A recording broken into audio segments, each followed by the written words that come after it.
Mi papá, mi mamá, siempre supieron lo que hacía en este encierro: escribir y vestirme de mujer. Eso los expulsó de mi mundo y a mí me salvó de su odio, mi romance conmigo misma, mi mujer prohibida. Bienvenidos, hoy es martes 14 de marzo del año 2023, estamos en Master Vidal en YouTube. Y hoy vamos a trabajar una novela espléndida, una novela que a mí me gustan mucho estas que ajustan con esta misión de este canal, que es acercar a la gente que le empieza a gustar la literatura a la gran literatura, dar ese paso, tratar de acompañarlos a estos textos, a lo que se llama la gran literatura, esta literatura de mayor complejidad, con las convenciones mucho más afinadas. Y hoy tenemos un texto muy bien escrito, muy sencillo de su lectura, relativamente breve, y muy, muy claro. Diría yo que además de tan honesto, de tan honesta pluma desde su autora, que se da el permiso, pues, de transmitir muchísimo, seguramente de su propia existencia, con tal honestidad, con tal verdad desde su vida, con tal impulso literario, que entonces cae sin duda alguna en un proceso del camino del héroe, en un proceso espiritual, no intencionado de manera directa por nuestra autora, pero que, y como te digo, gracias a esta honestidad con la que asume esta empresa literaria, esta novela, se puede percibir justo ese camino heroico desde el personaje. Es una novela que duele, es una novela que lastima, es una novela que divierte, es una novela que sacude nuestras conciencias, nuestras morales, sobre todo, por los lugares desde la perspectiva donde podemos abordar la novela, y que sin duda alguna también nos hace ver, como en otros grandes trabajos que hemos presentado aquí, este reflejo social, este espejo que nos regresa una imagen profundamente dolorosa, lastimada, etcétera, etcétera. Se llama Las Malas, de la autora argentina Camila Sosa Villada. Las Malas, Camila Sosa Villada. La maestra Camila Sosa Villada nació el 28 de enero de 1982, así que actualmente cuenta con 41 años. Es una autora muy joven y decía, nació en Argentina, pues. Eh, Las Malas es la historia de un travesti que se dedica a la prostitución en la calle, eh, en un lugar pobre, en un lugar casi miserable. Es decir, pudiera ser pues cualquier calle en situaciones nocturnas, desde Europa hasta cualquier pueblillo más apartado de la civilización. Abarca toda esa estructura social. Pocas veces tenemos trabajos donde lo económico-social, que es el nivel 2 de nuestros niveles de lectura, esté muy claro ese punto. Y en este caso, nuestra autora sitúa la novela ahí, y con tal transparencia, con tal verdad, que deja de ser un punto a destacar, no le da demasiadas vueltas, lo sitúa, y por los elementos y por las situaciones que ocurren y la manera como se manejan y se mueven los personajes en esta historia, resulta muy importante el asunto económico-social. No deja de haber, como en mucho de nuestra literatura latinoamericana, cuando menos, que es de la que más cerca estamos y de la que más hemos tratado en este canal, esa pobreza resulta también, se hace discursiva. No es mi intención como autor destacarla, no es un asunto de evidencia social para mostrar una realidad y que se escandalice los gobernantes, los políticos, la historia, etcétera. No, no, no, simplemente así pasa, pero es de tal manera determinante en el carácter de los personajes, en sus decisiones, en la construcción de las situaciones, que se vuelve un elemento fundamental. El contexto cobra vida. Sin asuntos mágicos, la novela es absolutamente realista, eh, pero esta miseria en la que habitan se vuelve parte del discurso. Es una voz, o cuando menos la voz narrativa, está cargada de estas situaciones, este marco existencial, este marco referencial donde los movimientos, donde los personajes habitan, tiene un lenguaje propio y es un lenguaje muy doloroso, sacudidor de conciencias. Bueno, y como buen proceso espiritual arrancará en la niñez y dice nuestro personaje, como ya te leí al principio, mi papá y mi mamá siempre supieron lo que hacía en este encierro, escribir y vestirme de mujer. En una sociedad tradicional, como normalmente fueron las del siglo XX y todavía las de nuestro siglo XXI, en nuestras culturas latinoamericanas, eso debe haber sido un escándalo.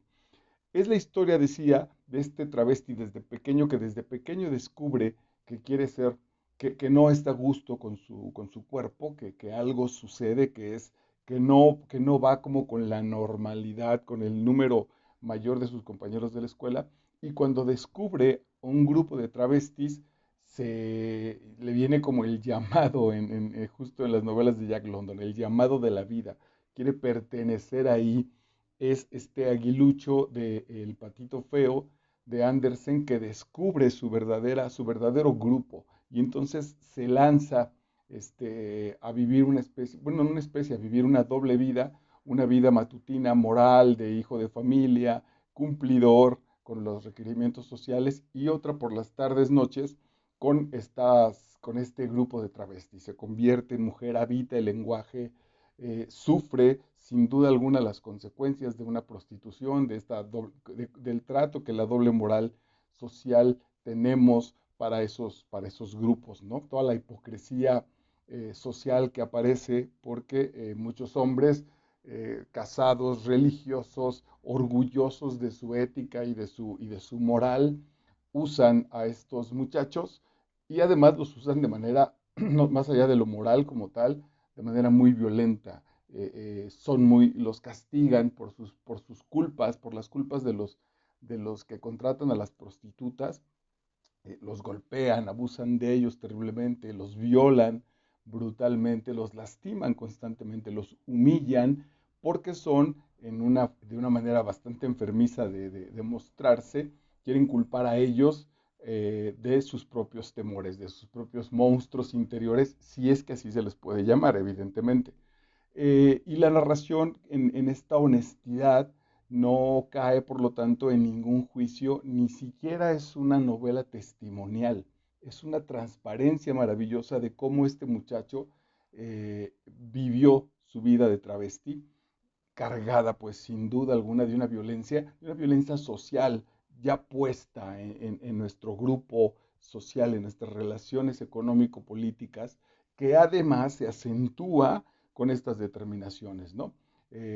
Ahora sí estaría ajustado con estos nuevos discursos en este asunto patriarcal de la peor calaña. Bueno, pues hay un abuso brutal justo contra este asunto travesti. Pero, insisto, no es una novela testimonial, pretende hacer, como con toda justicia literaria, un elemento estético, un elemento que provoque belleza y que sin duda alguna lo logra. Tengo algunas notas, básicamente, porque la novela en ese sentido es muy, iba a decir básica, y me parece que no es ninguna situación ofensiva. Es muy básica, sin duda alguna, porque está muy bien hecha. Entonces, ¿qué hay que hacer con esta novela? No hay que preocuparse por ir a convenciones literarias, por generar estructuras para encontrar los recovecos novelísticos. Nada, no es un juego con un autor que nos establezca un reto. Es una novela sencilla, es una historia de principio a fin en términos temporales, perfectamente comprensible y que en el transcurso de estas aventuras, por llamarle de una manera, muy cercanas a una tradición desde hace muchos siglos, casi en un asunto de la literatura de la picardía, ¿no? De la literatura se me escapó el nombre técnico, ahorita me voy a acordar, de la picaresca, dije picardía, pero en realidad quise decir de la picaresca, desde el Lazarillo de Tormes y etcétera, ¿no? Es decir, entramos a la visión de un joven que no llega ni siquiera realmente a formarse como un adulto, no es una reflexión moral, sino de un niño, el paso a un joven y a una muy temprana adultez, y lo que le ha sucedido en la vida, así de básico, pero sin duda alguna también así de emocionante, así de apasionado, así de bello, por más cruel que se muestre lo que le sucede a él y a su grupo cercano de esta novela, Las Malas. Por más de lo que ocurre en términos de violencia, lo que les ocurre a las malas, nos hace, en términos de humanidad, nos hace comprender, nos hace ponernos en su lugar y sin duda alguna reflexionar que el mundo es una basura, pues, y que en esta doble moral y en esta hipocresía y en estos fantasmas que no se dejan fluir de manera adecuada, entonces estos grupos, en particular hablo de la novela, terminan por pagar, terminan por recibir toda la violencia acumulada, los traumas, las, las falsas identificaciones y todo el tiempo de encierro, si fueran niveles míticos, todo este sótano donde se guarda lo peor de nosotros, lo que creemos que es lo peor de nosotros, sin atrevernos a enfrentarlo para que nos libere, para que nos coloque en espacios muchísimo más sanos. De eso va Las Malas, por eso incluso así se llama, Las Malas de Camila Sosa Villada. Las Malas, esta es una pequeña reflexión antes de la novela, que además ajusta mucho para explicarla, para entrar con toda confianza a la narrativa de la novela. Las Malas es un relato de infancia y un rito de iniciación. Ahí están los puntos. Entonces, en realidad me parece que la maestra Sosa Villada sí sabe de a qué se está refiriendo con el asunto espiritual. Las Malas es un relato de infancia y un rito de iniciación, un cuento de hadas y de terror, un retrato de grupo, un manifiesto político, una memoria explosiva, una visita guiada a la fulgurante imaginación de su autora y una crónica distinta de todas, que viene a polinizar la literatura. Me gusta mucho el verbo polinizar, que viene a enriquecer las flores literarias con temas bruscos, con temas delicados, y la literatura y el arte en general vuelven a mostrar cuando le entran, digamos, sin panfletos a la responsabilidad social. Ahí hay un problema muy complicado, hay un problema que causa muertes literalmente, que causa mucha infelicidad, y la literatura desde su estructura más estética, digamos desde una sanidad liberadora, para citar a Alejandro Jodorowsky, le entra a estos con la primera bandera que es la belleza, y pasan situaciones como esta novela, Las Malas, donde, insisto, no se trata de buscar un lugar, ni de ponernos en lugares comunes a favor o en contra, sino nos lleva a reflexionar, pero primero o después de haber pasado por la situación estética, por la experiencia estética, a reflexionar sobre justo la humanidad, nuestros dolores, etcétera, etcétera. Cuando se cansó de llorar, el niño se dedicó a mirarlas, con una curiosidad inteligente, directo a los ojos de cada una. Es muy lindo el proceso, es cinematográfico, ¿no? Este acercamiento al grupo. A mi experiencia, en mi experiencia dolorosa, en la experiencia del personaje que termina de llorar y luego dice, ok, pues estoy abandonado, solo, etcétera, voy a los otros. Y entonces aborda el grupo y luego dice, y las mira directo a los ojos de cada una. Eso les había causado impresión. Nunca se sintieron miradas de esa forma. Las chicas travestis o los hombres travestidos nunca habían vivido tal ternura, es lo que está diciéndonos este fragmento de la novela. Siempre reciben justo el rechazo social, la doble moral, son el oscuro objeto del deseo, en este caso diría yo a veces ese oscuro objeto de la perversión, de las frustraciones de los distintos grupos, y este niño con su inocencia, este héroe que va a atravesar esta historia, si algo tienen como característica los héroes, justamente es ver esa mirada inocente, que no tiene que ver con lo moral, sino esa mirada nueva, esa mirada que diría el maestro Serrat, sabe que detrás de cada mascarilla, detrás de cada traje, hay un rostro, ¿no? Hay una cara, hay un ser humano finalmente.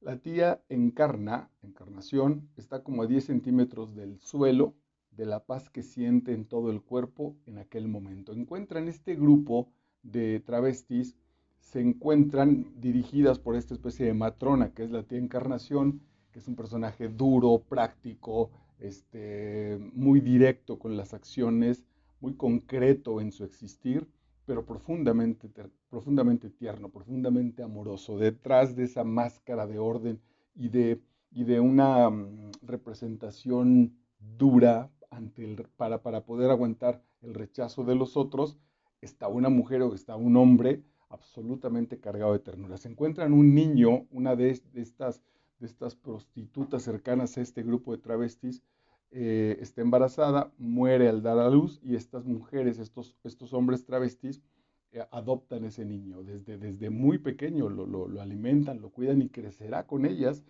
lo que después implicará un montón de situaciones y complicaciones de carácter social que tienen que ver con prejuicios que le aplican los niños en la primaria y es muy doloroso.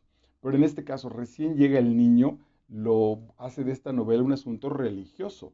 Es un símil de la llegada del niño Dios al pesebre con la tradición cristiana, ¿no? Al pesebre muy pobre, al lugar donde habitan los instintos, a lo básico, al peor lugar del mundo, llega este niño renovador. Bueno, pues lo mismo sucede acá.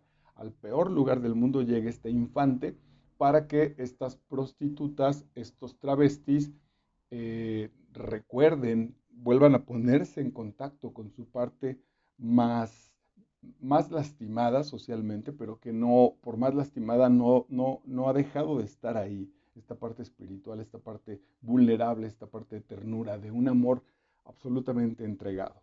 La tía en carne está como, y bueno, todo eso está expresado en esta magia de la metáfora. La tía en carne está como a 10 centímetros del suelo, de la paz que siente en todo el cuerpo en aquel momento, con ese niño que drena el dolor histórico que la habita.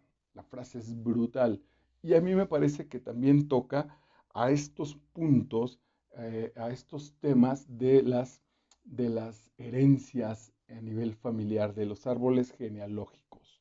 Este niño es la encarnación, es muy valiente. Si lo pensamos en términos como de coincidencias, relativamente sabemos que en términos espirituales las coincidencias no existen, pero si lo tomamos ahí, ¿a dónde viene a parar este niño? El destino que asume este niño desde que es un alma. Aquí en este canal ya tenemos también el trabajo de Francesco, de Joana García, donde dice la maestra García que las almas estamos ahí en el cielo y viene el anuncio de que alguien va, un grupo, una familia, una pareja, una persona necesitará una ayuda y para eso requerirá de un alma que va a bajar a hacer tales y tales cosas.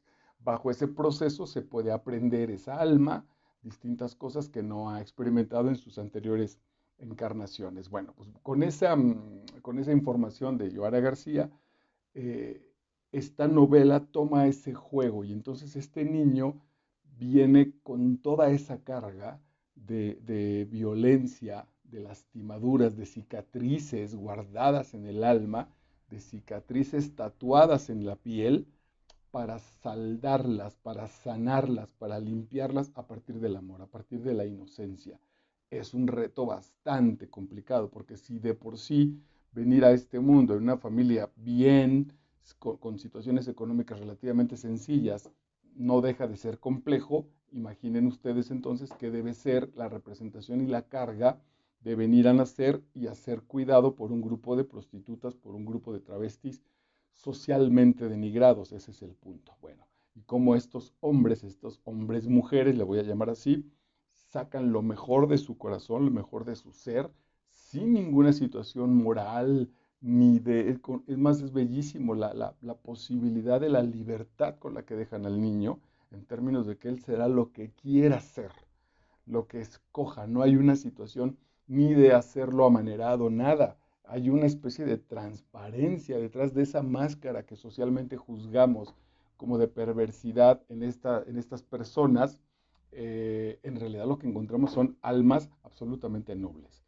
Con ese niño que drena el dolor histórico que la habita a ella misma. Los niños en ese sentido, cuando llegan a las familias en términos espirituales, traen esas metas y esas cargas de todo de toda la brutalidad, de toda la estúpida y necia manera en la que hemos vivido, porque es justo de lo que se va a alimentar.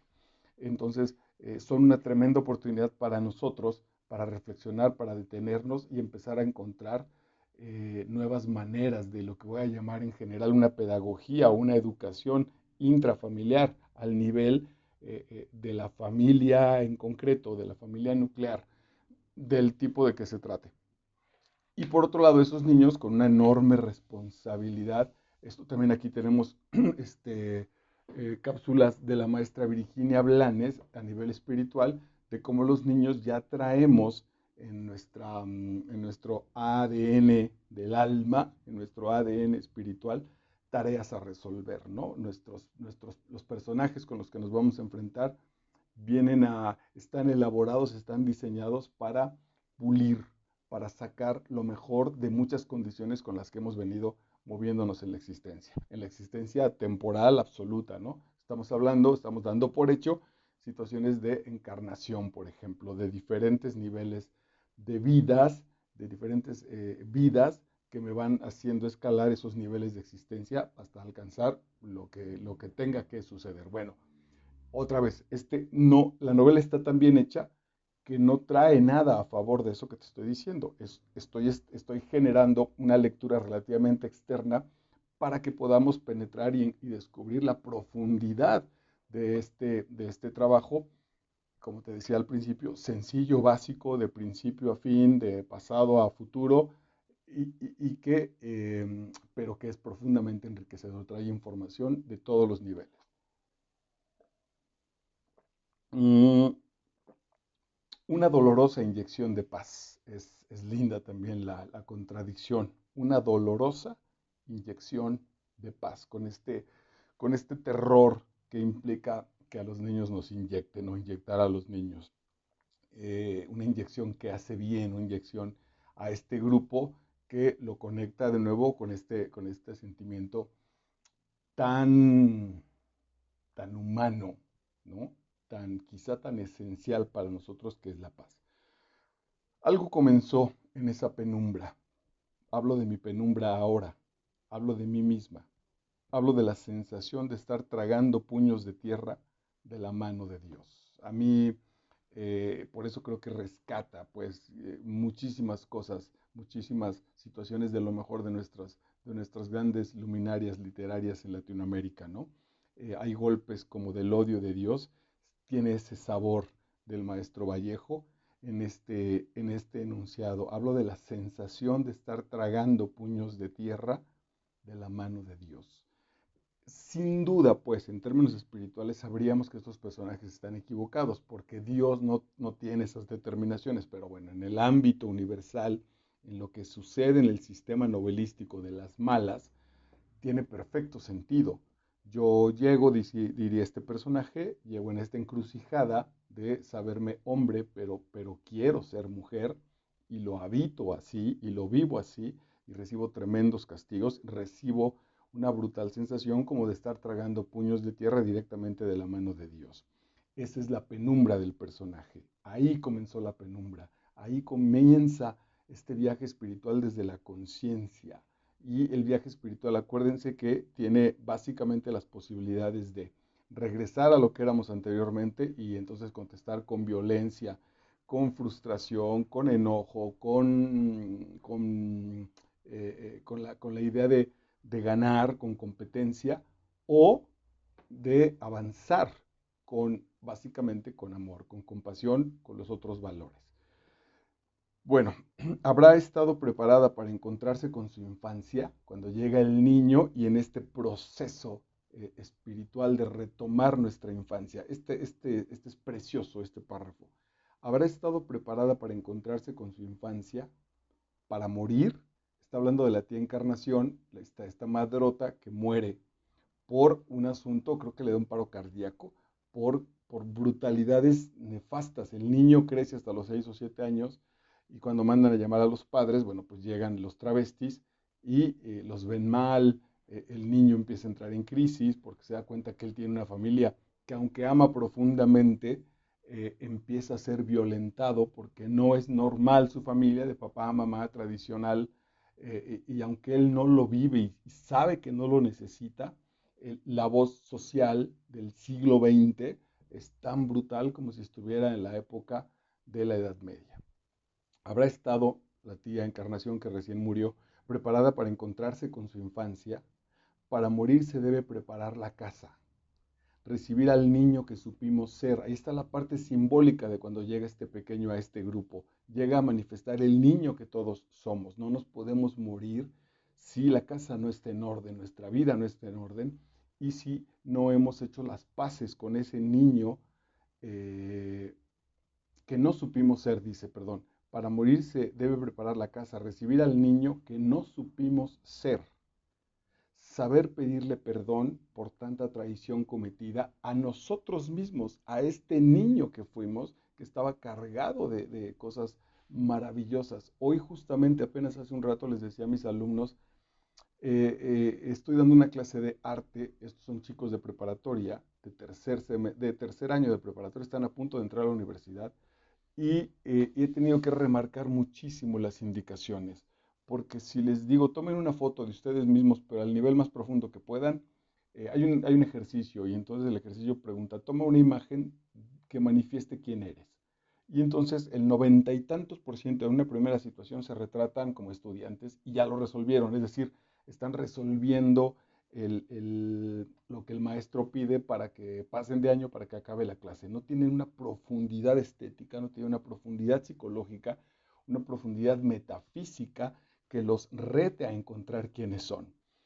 Y yo hoy les decía que su calificación hay que truquearlo con los puntos a favor, dependía del nivel a la profundidad en la que puedan llegar de ellos mismos. Y hoy justo decía que esa profundidad para con nosotros mismos está cegada porque no sabemos quiénes son. Tomo la foto más primaria, más básica para decir quién soy, porque no tengo conciencia de la luz, de la esperanza, de la alegría, de los sueños que habitaban en mí cuando era niño. Y le estoy hablando en este caso de muchachos que recién dejaron la niñez, tienen 16 o 17 años, pero nuestra sociedad está tan contaminada, tan nefastamente contaminada, que pareciera que estos jóvenes ya olvidaron lo que eran hace apenas 7, 10 años posiblemente.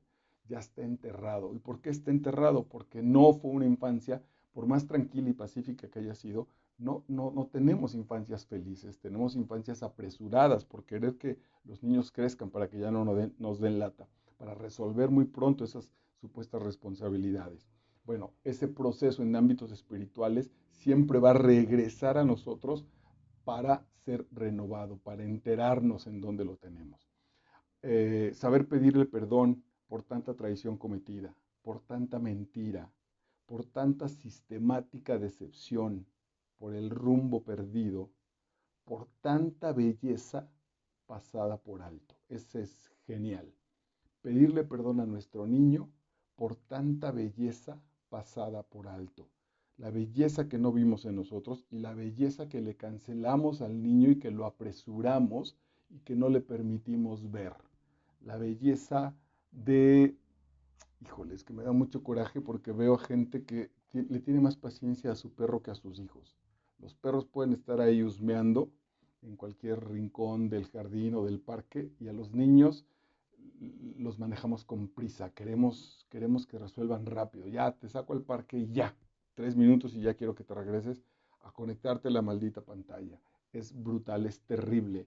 Eh, y entonces todavía, pues, recientemente me he encontrado con niños que saludan, con niños que miran, que llaman la atención y que preguntan sin conocer qué estoy haciendo, qué estoy cargando, a dónde voy, etcétera. Esa esencia está castigada, esa esencia está fracturada, maltratada, y es lo que se refiere Camila Sosa. Pedirle perdón al niño por tanta belleza pasada por alto. El bombero me dice que la tía Encarna había dejado la llave del gas abierta y se había dejado morir junto con el brillo. La tía Encarnación se suicida ante el rechazo, la buena intención, si convertirse en travesti, si ir en contra de lo social resultara un pecado, ella junto con este grupo buscan esa redención y dirán, va, bueno, pues entonces si nosotros hemos cometido mal, hoy pretendemos cambiar y empezaremos a partir de la llegada de este niño a generar situaciones distintas, ¿no? A hacer un bien. y también son castigadas socialmente, también son brutalmente violentadas socialmente, sin fuerza, no con castigos físicos y con torturas, con miradas, con comentarios, con cancelación de espacios, con una mirada que castiga, con una mirada que nos vuelve extraños y no soporta más el mundo y se suicida porque sabe es que ese niño está condenado a no ser feliz. Brutal, brutal, brutal. Y finalmente, este último párrafo, con el ánimo de que vayas a esta novela, ojalá ya la hayas leído y no tiene mayor necesidad de una explicación profunda, como lo decía al principio, y funciona entonces como una invitación a que leas este espléndido texto, Las Malas, de Camila Sosa Villada. Finalmente dice, anónimas, transparentes, madrinas de un niño encontrado en una zanja y criado por travestis, únicas conocedoras del secreto del hijo de la difunta Correa. Nosotras, las olvidadas, ya no tenemos nombre. Es como si nunca hubiéramos estado ahí. Y creo que esa es la esencia. Lo que duele, lo que cala, es la ignorancia de mi existencia. Lo que cala es el que los demás sepan que estoy, pero fingirán no conocerme. Negarme la presencia en cualquier elemento, eso es lo que es brutal. La cancelación soterrada, escondida. Brutal, maravilloso. De verdad vale mucho la pena revisar textos, no revisarlo, entrar a gozar textos como este. Las Malas, Camila Sosa Villada, escritora argentina. Soy Marco Vidal y estoy para servirte. Estamos en Master Vidal en YouTube. Nos vemos en la próxima.